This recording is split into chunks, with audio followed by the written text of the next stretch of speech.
Pour moi, l'originalité de Sun Tzu, c'est plutôt la forme. C'est-à-dire la forme très ramassée, le côté énigmatique du texte. Le fond est presque banal. La forme est exceptionnelle. Il y a peu de...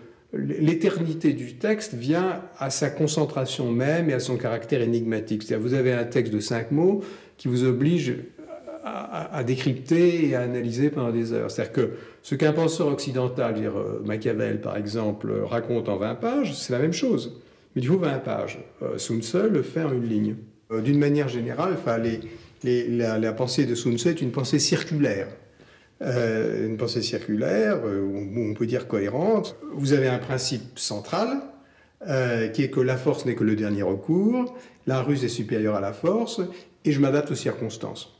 Donc tout ça s'emboîte, si vous voulez. C'est très difficile de commenter chaque phrase séparément, parce que, encore une fois, elles obéissent toutes à la même logique circulaire.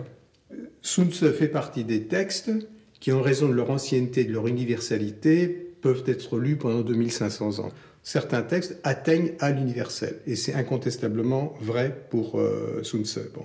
C'est pas la peine de lire Sun Tzu pour être un disciple de Sun Tzu. Il y a des principes qui sont valables en toutes circonstances.